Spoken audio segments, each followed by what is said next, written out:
Nos encontramos con Eva Libertad, que es socióloga y que se dedica a formar profesores en igualdad, y con Eloísa Romero, que es educadora ambiental. Ambas dos son representantes del colectivo Más Mujeres y vamos a hacerles una entrevista para hablar de igualdad y de cultura en lo referente a la relación entre hombres y mujeres.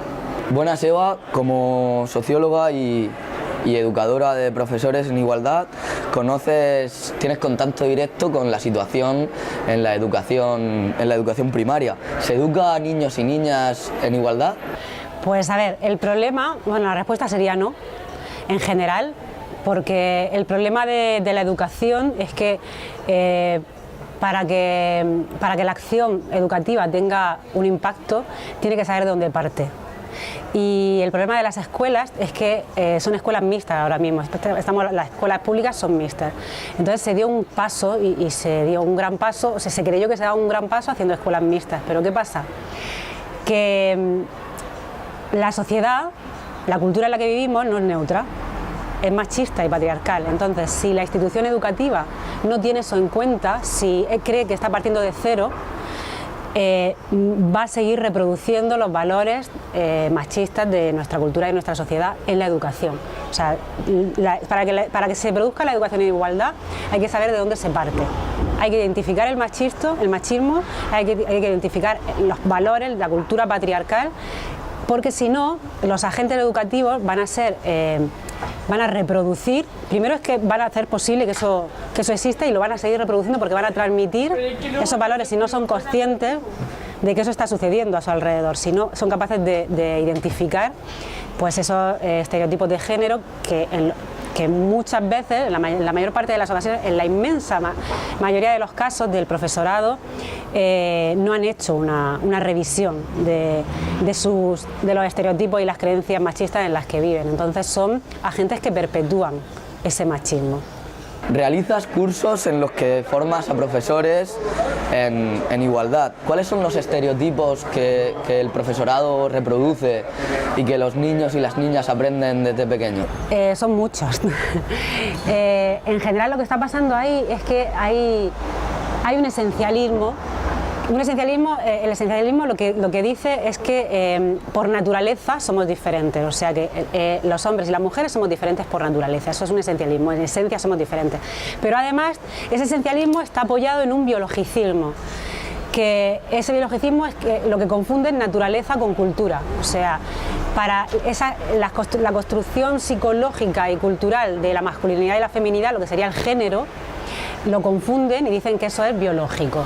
Esas tesis biológicas ya se ha demostrado que muchas veces están amparadas en estudios conservadores, religiosos, y que van en contra abiertamente de temas como la homosexualidad o la educación mixta, de la escuela mixta y demás. Entonces, ¿qué pasa? Que entre el profesorado, como no se da esta revisión de los valores machistas de la sociedad, se tiende a ese esencialismo. Ese esencialismo dice: las niñas son de una manera, los niños son de otros. Por ejemplo, que es lo que me estás preguntando, las niñas tienden a pensar que te hablan de las niñas y de los niños con adjetivos completamente diferentes. Lo que valoran en un niño y una niña es completamente diferente. Un buen alumno es muy diferente a una buena alumna. Por ejemplo, tienden a pensar que las niñas son más responsables, más organizadas, más constantes, que son más aptas para para estudios como las humanidades, que los niños tienen más ingenio, tienen más ingenio, son más intuitivos y que se inclinan más, tienen más cualidades naturales hacia las ciencias. Por ejemplo, en los patios del colegio o las pistas deportivas suelen ser la pista de fútbol o la pista de baloncesto, si es que se puede, pero para que jueguen los niños y ocupan el espacio visible, y las niñas se quedan en los soportales y en las dependencias anexas. Las niñas y los niños que no juegan al fútbol, no solo las niñas, sino niños que no son lo hegemónico, por así decirlo.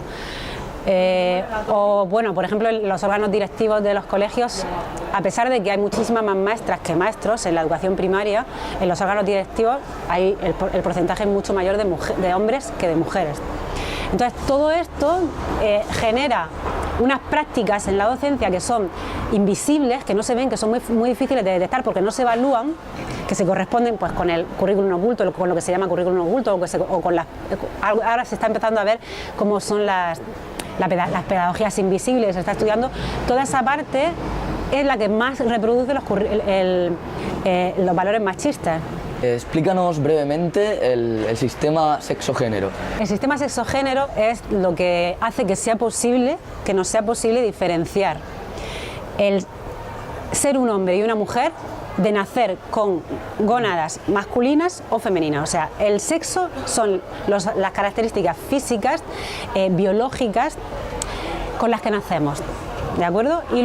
Y eso no tiene ninguna carga, solo hay diferencia. Hay una diferencia que además muchas veces ni siquiera es tanta como se cree, porque todo el tema del sexo, que es un sexo binario, se está descubriendo que no es así, que hay una intersexualidad y hay muchísimas criaturas que nacen sin un sexo definido y que a nivel médico se obliga a la madre y al padre a decidir si quieren uno y a otro y se opera, pero ese es otro tema. Entonces, ese es el sexo. Entonces, ¿qué es el género? El género es una construcción cultural, histórica, o sea, que genera una comunidad humana en un momento dado de la historia. Y son todos los atributos que se espera de un hombre y de una mujer. O sea, el género se construye. El sexo se nace con ese sexo y punto, pero el género se construye y por tanto se puede cambiar. ¿En qué consisten los cursos que realizas? Pues a ver, cuando yo empecé en esto, a dar los cursos en los CPR, que son los Centros de Profesorado y de Recursos, diseñé cursos muchísimo más teóricos, porque fui un poco ingenua. O sea, yo llegué ahí a dar los cursos y lo que me di cuenta es de que no podía dar conceptos teóricos sobre educar en igualdad, porque antes de eso, antes de prepararles para que fuesen educadores en igualdad, tenían ellas y ellos que detectar las desigualdades en las que vivían y reproducían y no identificaban. Entonces tuve que cambiar por completo los programas de los cursos. Y ahora lo que hago son dinámicas bastante experienciales y a ver, yo vengo, además de socióloga, me he dedicado mucho tiempo al teatro. Entonces son dinámicas que mezclan los roles teatrales, ellos tienen que ponerse en el lugar. Y trabajamos con actividades para que salgan los estereotipos y puedan dialogar, puedan debatir entre ellos y puedan decir, pues mira, en esta máxima, por ejemplo, con máximas, por ejemplo, le pongo una máxima que es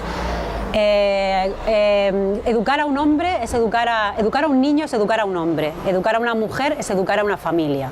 Por ejemplo, esas son máximas que existen. Entonces empezamos a debatir sobre eso, entonces van dando sus visiones, eso da lugar a que empiecen a salir los estereotipos que hay en la sociedad. Después hacemos otra dinámica en la que, después les explico el sistema sexogénero, les pongo vídeos y demás. Procuro que haya mucho debate, que se involucren muchísimo, que si surge un tema que está ahí, que está candente y que hay resistencia, abordarlo con mucho cuidado.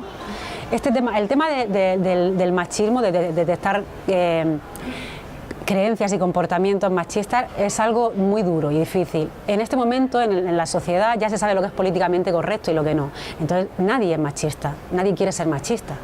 Entonces descubrir que sí lo eres es un proceso difícil, psicológicamente es duro. Entonces se genera mucha resistencia, más todavía en los hombres que en las mujeres, por la cuenta que les trae, porque los hombres ahí están diciendo, hostia, que encima yo soy el privilegiado.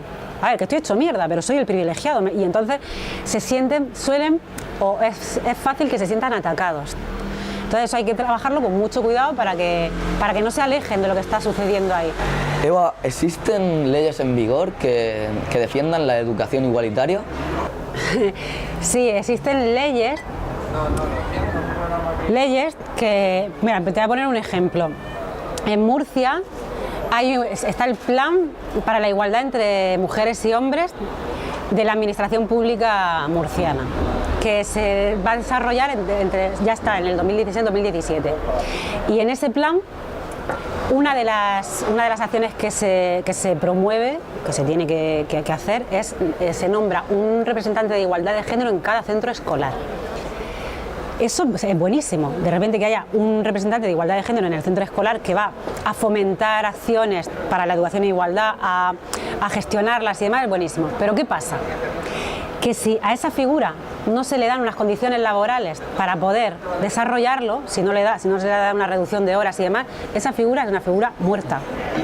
Entonces, con las leyes lo que suele pasar muchas veces es eso. O sea, la ley se aprueba, pero no se dota de los recursos para que eso realmente se implemente. En esa ley del 2007, donde se implementan acciones para la educación en igualdad en las enseñanzas, se hablaba de una formación en igualdad para el profesorado desde la iniciación, es decir, desde los grados hasta permanente. Eso lo que yo conozco son acciones puntuales, pero no una acción permanente, acciones permanentes educativas. También el tema del control en los órganos directivos de la paridad, o sea, de que no haya más hombres que mujeres. Yo eso en los colegios no lo veo tampoco. También el tema de que en el currículum explícito, o sea, que en el material escolar haya más presencia de ejemplos de mujeres. Entonces, todo eso está en la ley, pero si no se implementan las acciones necesarias, si no se dota de los recursos, en cada caso es diferente, pues la ley se queda en papel mojado.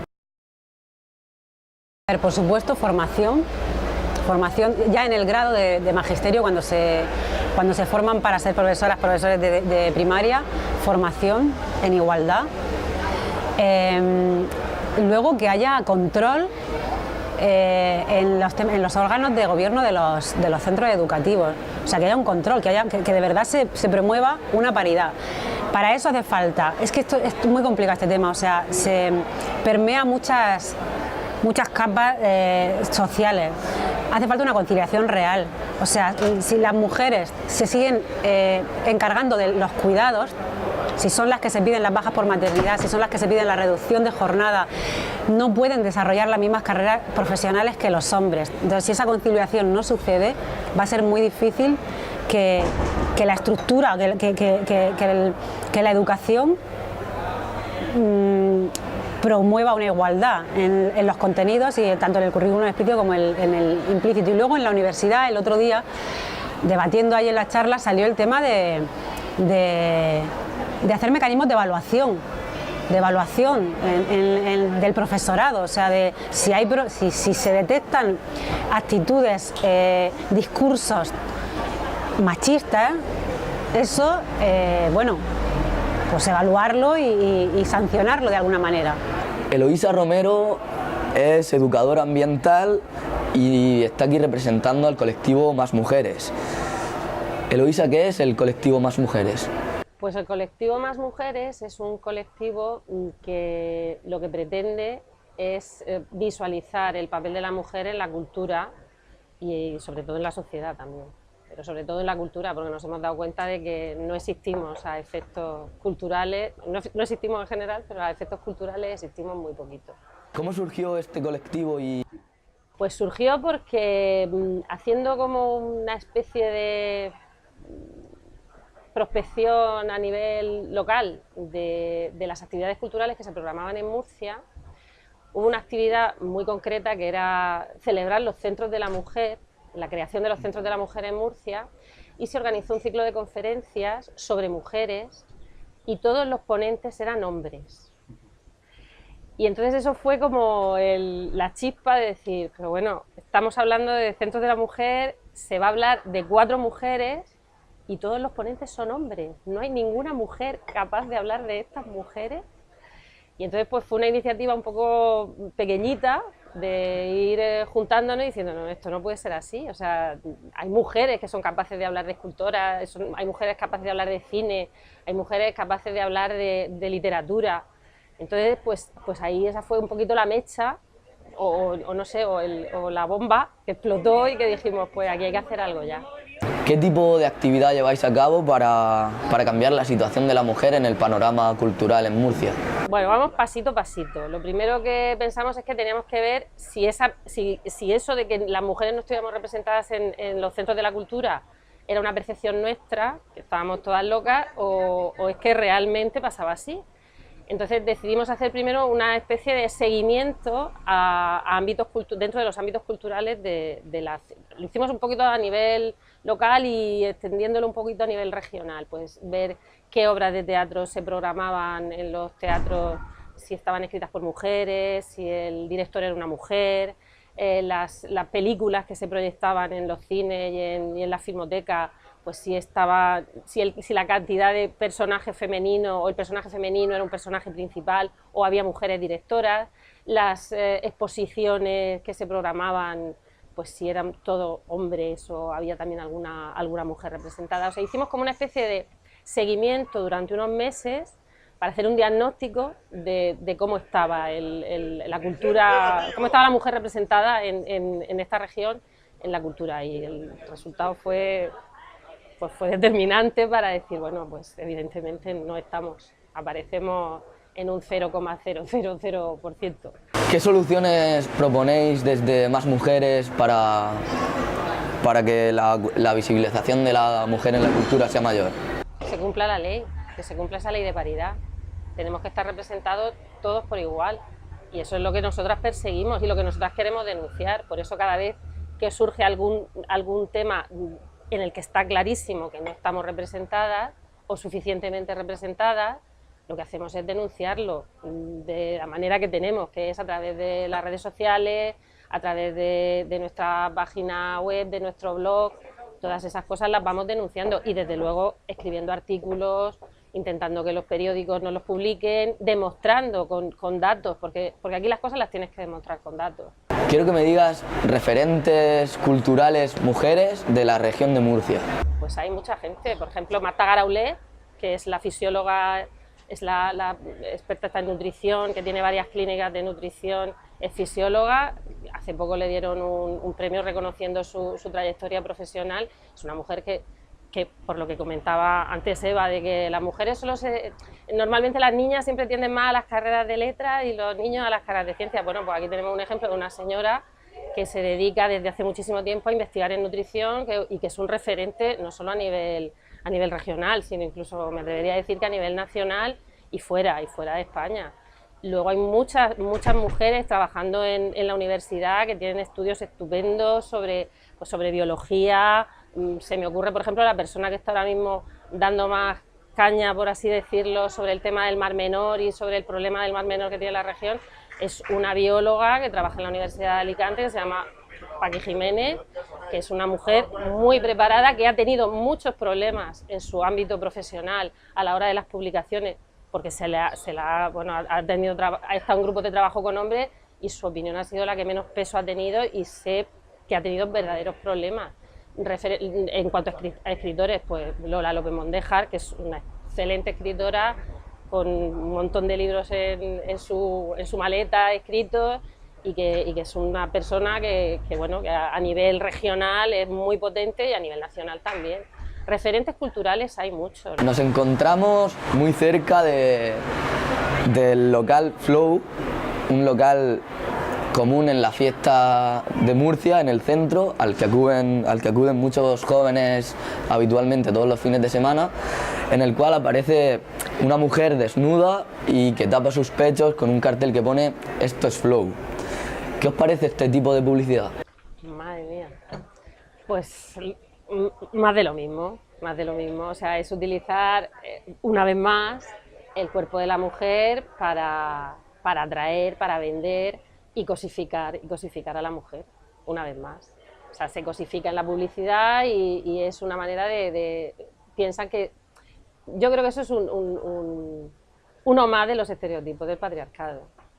La tía buenorra. Pero ese estereotipo, o sea, lo peligroso y lo profundo de ese estereotipo es que en los estereotipos de género, el hombre es el sujeto que desea y la mujer es el objeto de deseo. Claro. Entonces, eso en la psique femenina, en la conformación del rol y de los estereotipos en la psique femenina, eso es una mierda, por así hablando en plata, porque tú te conformas como objeto de deseo. Entonces no eres sujeta, eres pasiva, eres un ser que tiene que ser deseado. Por eso toda la industria de la moda, de la cosmética y demás, o sea, somos objetos de deseo. Tenemos que estar y nos da un estatus el estar guapas y el que te digan cosas, te pirompeen por la calle. Todo esto es mentira, pero eso es lo que se promueve y el hombre es un sujeto de deseo, además es un sujeto activo, activísimo. ¿Cómo creéis que afecta este tipo de publicidad en locales a los que acude la gente habitualmente y que además se escucha música que tiene un contenido machista en sus letras y lo escuchan en un ambiente distendido en el que no están apreciando el discurso que se está dando. ¿Cómo creéis que esta situación afecta a los jóvenes que acuden de fiesta habitualmente a estos locales? A ver, pues eso refuerza los estereotipos y el problema de eso es que si a esas personas se les diese herramientas para detectarlo, pero es lo que estábamos hablando antes, es que no se nos da herramientas en la educación. A ver, los medios de comunicación en general reproducen, los hegemónicos reproducen el sistema en todos los ámbitos y reproducen la cultura patriarcal y machista. Y los medios de comunicación son agentes docentes, es que no me sale la palabra ahora, educativos. Las familias, si en las familias, que también se suelen reproducir los roles, si en la escuela también lo reproduce, o sea, si no hay recursos, si esas personas no tienen recursos, pues van a ir a la discoteca y en ningún momento es que ni lo van a identificar. Y además el peligro es lo que tú has dicho, es que además de no identificarlo hay un ambiente de distensión y de pasarlo bien, con lo cual es como todavía más difícil. Se ha formado una importante polémica en torno a la canción Cuatro Babies de Maluma, en la que trata a las mujeres como un objeto que les pertenece y que se acuesta con ellas cuando quieren. ¿Por qué creéis que muchas de los fans de Maluma, mujeres, de las fans de Maluma, defienden este tipo de letras y a este artista? Pues indica que todo lo que estamos diciendo tiene unos efectos y esto es parte, o sea, es uno de esos efectos. O sea, si estas chicas no han tenido una formación para detectar esos valores machistas, no lo van a detectar en la canción. Y entonces, aparte de que el tema de poner, o sea, yo no he visto el vídeo ni he escuchado la canción, pero sé a cuál te refieres. Pero eso lo venden los medios de comunicación, lo venden como algo que ahora mismo está en boga, o sea, que es lo mejor. Entonces, adscribir, cuando tú eres joven, cuando eres adolescente, cuando te adscribes, necesitas adscribirte al colectivo, a lo grupal. Entonces, adscribirte a eso es lo que te da también, o sea, lo que conforma tu identidad. Entonces, estas chicas se adscriben. ¿Y qué está pasando ahí? Que es una canción donde el hombre aumenta su prestigio y su poder por el número de mujeres, porque posee a muchas mujeres. Posee a un montón de mujeres, pues en este caso da 4, posee a muchas mujeres y hace con ellas lo que quiere y ellas están ahí disponibles, ¿vale?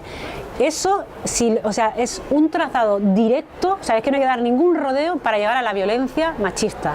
Para finalizar, ¿tenéis algo que añadir a la entrevista? Que genial que un periódico promovido por estudiantes universitarios se interese por estos temas porque hace mucha falta y va a hacer mucho bien. Bueno, yo lo que quiero decir es que, por lo menos, o sea, la sensación que tenemos con esta entrevista es que la mesa redonda del otro día ha dado un pequeño brote, un pequeño fruto que, pues desde el colectivo esperamos que el árbol se vaya llenando cada vez más de manzanita o de pera o de lo que sea.